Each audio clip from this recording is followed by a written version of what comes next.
Bonjour les enchanteurs, ravi de vous retrouver sur ma chaîne Inspiration Enchantée pour la guidance de la semaine du 12 au 18 avril. Alors comme d'habitude, n'hésitez pas à partager, liker, à vous abonner à ma chaîne, à vous abonner à ma page Facebook et à mon Instagram. Vous avez les liens en barre de description. En barre de description aussi, vous avez les coordonnées avec lesquelles vous pouvez me joindre si vous désirez une guidance personnalisée avec moi. Alors, j'espère que tout va bien pour vous en ce milieu de mois d'avril. On va voir ce que vient nous délivrer le tarot comme message pour cette semaine. Quelle est l'énergie en ce début de semaine? À savoir que nous débutons cette semaine avec une nouvelle lune en bélier. Donc là, il y a vraiment un nouveau commencement.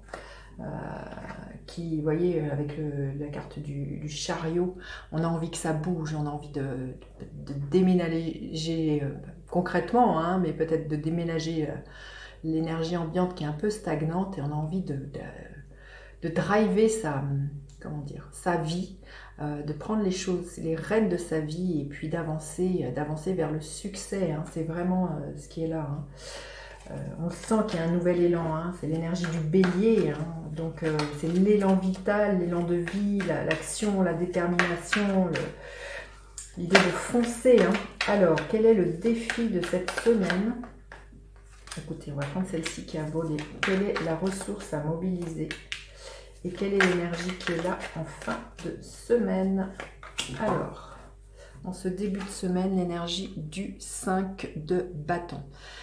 Il y a beaucoup de nervosité, de tension avec le 5 de bâton, d'impulsivité, vous voyez, on est, comme je disais, dans l'énergie de la nouvelle lune, donc gouvernée par, qui est le bélier en bélier, donc qui est gouvernée par Mars. Mars, c'est le dieu de la guerre, donc il y a peut-être comme ça des choses qui pourraient être un peu électriques autour de vous, des animosités, chacun essayant de tirer la couverture pour soi.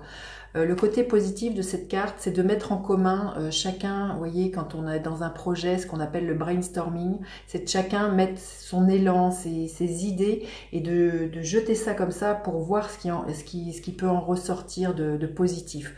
Ça pourrait être comme ça qu'elle pourrait être vécue, cette carte, cette énergie, mais on sent qu'il y a quelque chose de l'ordre de la tension. Ce que je ressens aussi, c'est que, vous voyez, il y a un nouvel élan, chacun a envie de foncer, d'y aller,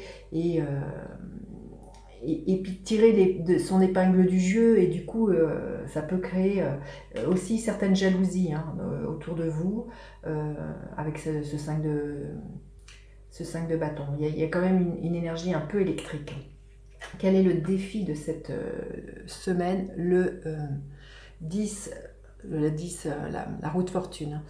Le défi, c'est de ne pas rester à procrastiner, c'est de savoir prendre sa vie en main, et de se dire aussi que la roue tourne, que les choses peuvent bouger, mais c'est aussi de prendre les choses différemment. Vous ne pouvez pas vous attendre à un résultat différent si vous faites toujours la même chose. Là, c'est vraiment le défi, c'est de sortir des ornières, de sortir peut-être du métro boulot dodo, de sortir d'une habitude de faire pour engendrer de la nouveauté.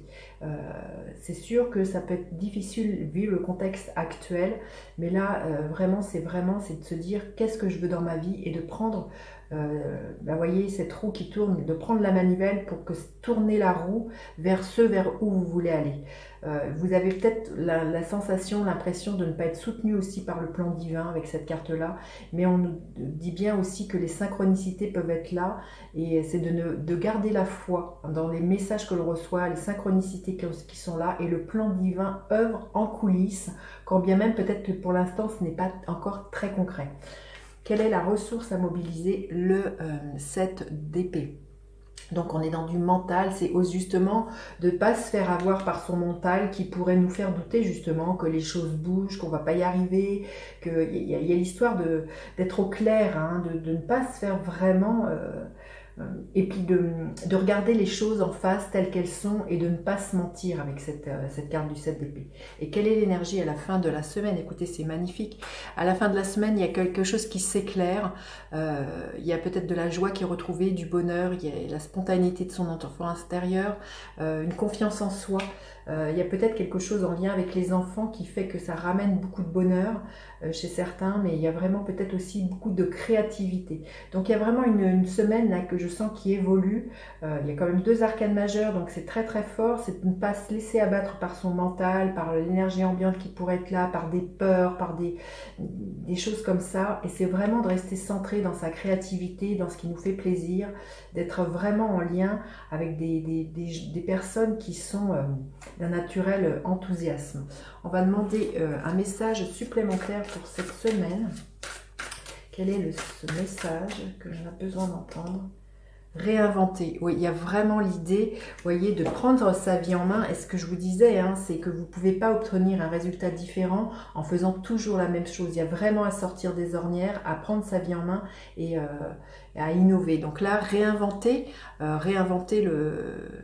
votre quotidien, réinventer vos projets, réinventer votre vie. Là, il y a vraiment l'idée de faire appel à ces créativités avec ce soleil et d'être vraiment extrêmement confiant dans et puis dans la spontanéité de votre enfant intérieur. Hein.